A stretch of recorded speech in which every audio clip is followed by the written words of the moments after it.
Greetings, my name is Godiva, Countess of Mercia. I lived and died more than 900 years ago. I rode the horse through the market of the town, without my royal robes, without my gold and jewels. I persuade my husband Leofric to remove the burden of tax. This day, I am very happy that we have something very special in Coventry to celebrate.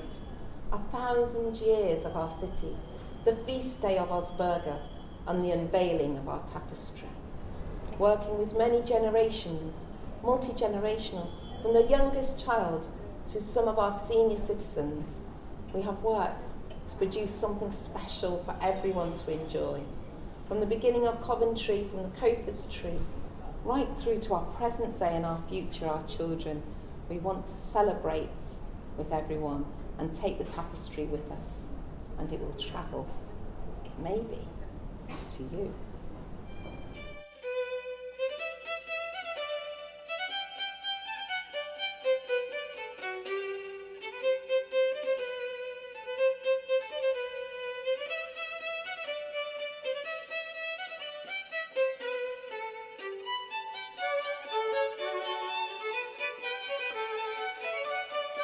We wanted to make sure we could celebrate Coventry's 1,000 years, and it started with a woman, and then from her, Godiva, from Godiva, the church, from the church, the pilgrims, from the pilgrims, the trade, and the monasteries and the guilds, and how Coventry became the golden years, and how many people wanted to be here, and how they had to make a wall to keep everything in, and then, unfortunately, the Reformation and dissolution.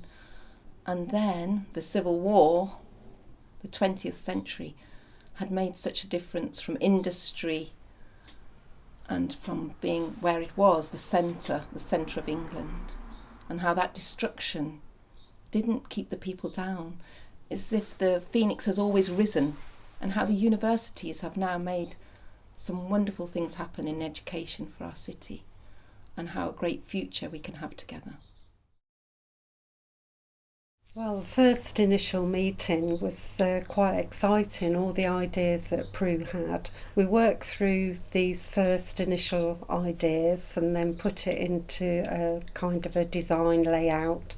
And the next thing really was to try and get as many people on board as possible. Well, we attended the meeting and met Jane Morgan, who's the artist in charge of the project, and we got some information about what the proposal was, 1,000-year history of Coventry, obviously broken down into a series of panels. So we came up with a sort of collection of woven pieces that have been done by various members of the group, and we've brought them together to sort of do a representation of the weaver's house. This is a replica of a medieval narrow. The warp thread is wound around the back roller over there, and it runs through the heddle bars and loops, through here to the finished roller at the front here. So the first thread might go through this beam here, second thread, third thread, fourth thread, fifth thread, all the way across. And through the shed is thrown the shuttle from one side, very quickly normally, to the other.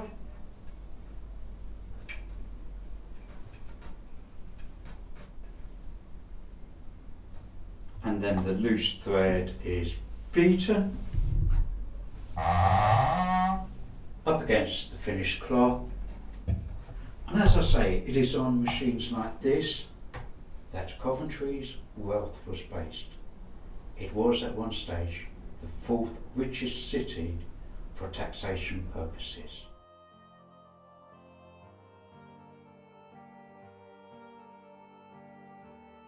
In 1381, a Carthusian prior, head monk obviously of the Carthusian order, decided he wanted to establish a Carthusian monastery, or convent as he would have called it, in Coventry. Carthusian monks live a life quite voluntary, of complete solitude. They don't speak to each other, they don't meet each other except for prayers in the church, Occasionally they eat together, but even then there'd be somebody reading so they couldn't talk to each other.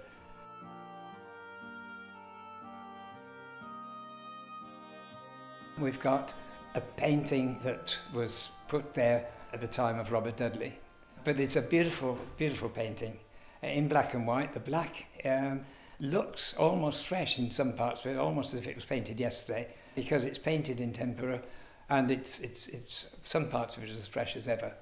We've also got yet another painting, a bit more modern. It's still a few hundred years old, but there's some colour in this one, and painted in the Italian style.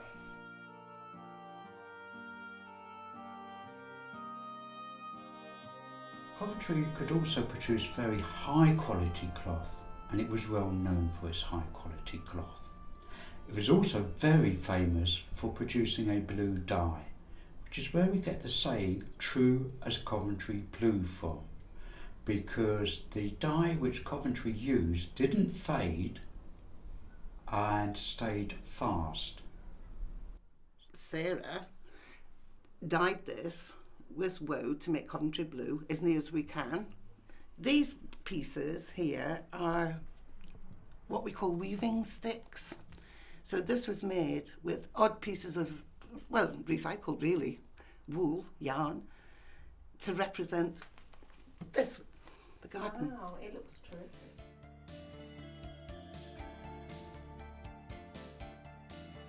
We wanted to do something on the growth of industry in Coventry.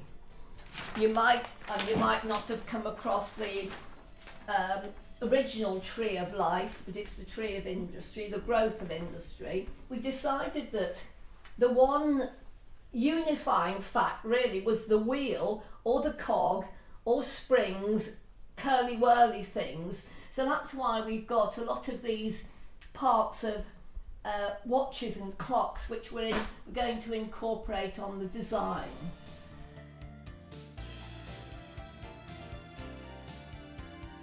So here we are. This is it.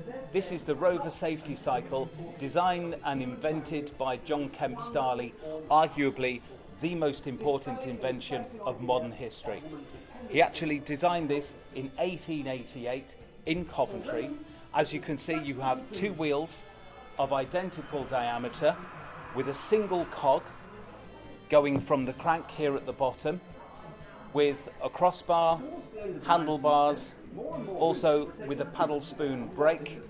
But the thing with this is you have two wheels of identical diameter.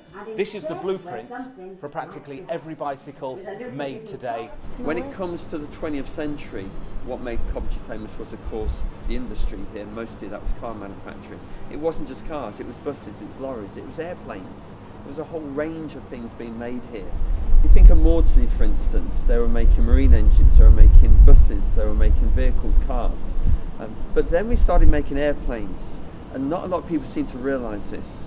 And when you think of planes like the Whitley bomber, which is the pre-Lancaster bomber of World War II, that was designed and built in Coventry, as were Mosquitoes, as were Lancasters, and a whole range of planes. And I believe the last planes assembled here were jump jet Harriers, of which one is in Coventry University.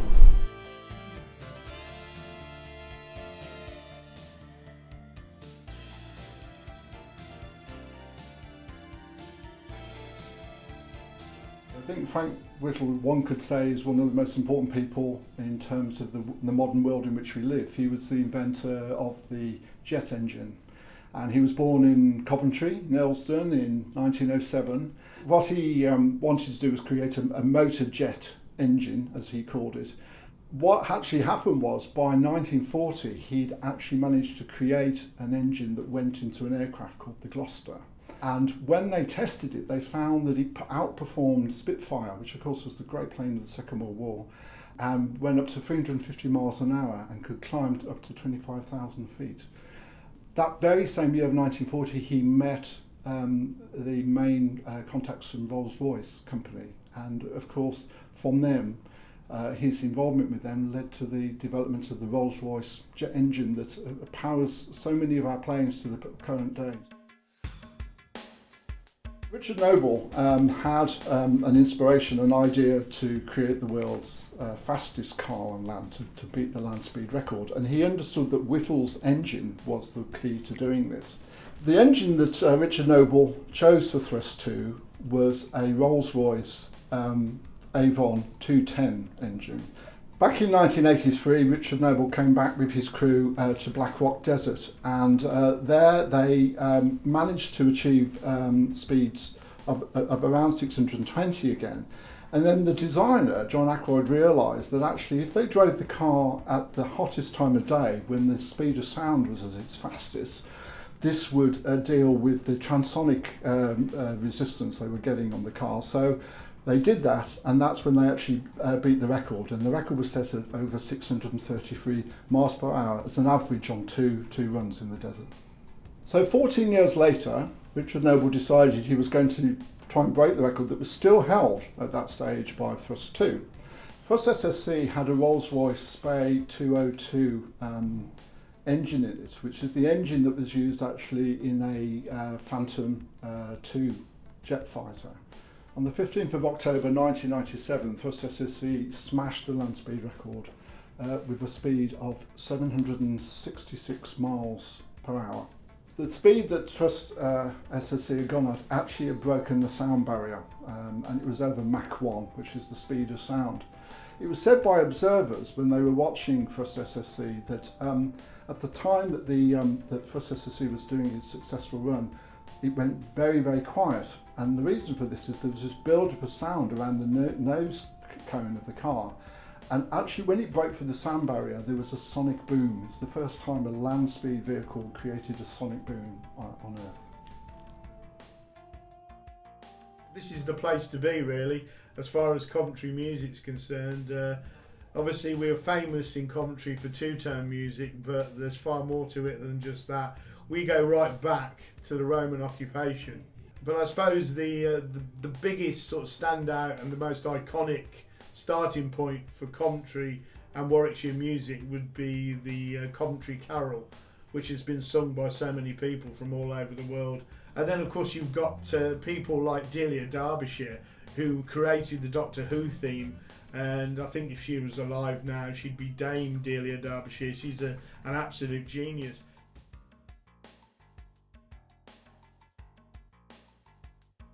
We're standing now in this exhibition at the Herbert Art Gallery and Museum, which is called Making a Masterpiece. And the exhibition looks at the process that Graham Sutherland undertook when he was creating the tapestry that hangs behind the altar in Coventry Cathedral. The brief was to create a tapestry to hang behind the altar which showed Christ in majesty, surrounded by symbols of the four evangelists, Matthew, Mark, Luke and John. And it was a project that absorbed Sutherland for a number of years. It took 11 years from commissioning the tapestry for it to be actually completed and installed in the cathedral. He went through, the design process went through a number of changes. He produced a huge number of sketches and drawings, some of which you can see in this exhibition as he was developing his ideas. He also produced 3 large-scale designs for the whole tapestry, 2 of which you can see behind me. These show how his ideas changed throughout the period.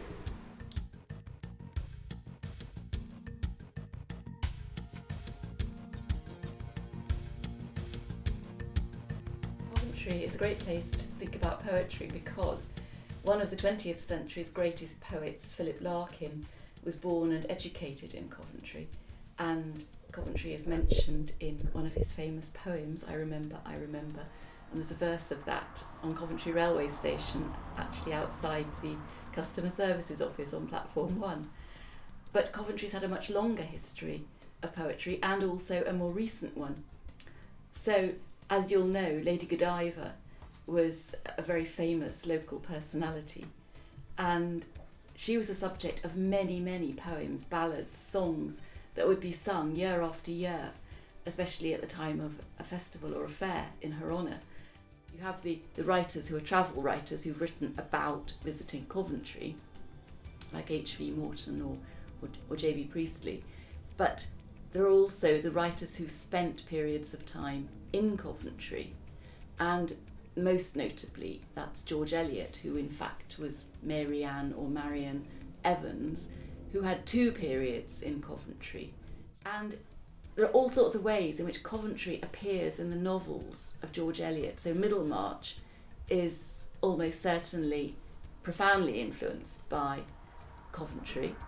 And then, for instance, in Adam Bede, the court scene where Hetty Sorrel is up for trial, occurs in a room which is exactly like the chamber in the council house. And if you stand there and you read the description, you just look round and you see the description of the tapestry and the description of the gallery and the armour and the windows, and you know that that's what is in the writer's mind. You know, Coventry is just, there's no other place like it. I mean, I've been coming back since 1980 regularly, and this will be the 22nd pantomime that I've written and directed for the Belgrade Theatre this year, and it'll be my 17th Dame that I've played here as well. So I've been coming back quite a few years, as well as coming back to perform and do other things. It's not the place, because I think everyone will agree it's not the prettiest of places, Coventry, but it's the people. I come back for the people because it's so vibrant here and robust. You know, no matter what gets thrown at Coventry people, they'll always come through it. They'll always make it work. And you know, the Coventry, the city itself has taken a few batterings over the centuries, I suppose, and especially in near history as well, with the war and everything. It took such a battering, and things keep happening to the city, but the people keep brushing it off and coming back. And they're a great bunch of people, Coventry people. They have great resourcefulness and very robust.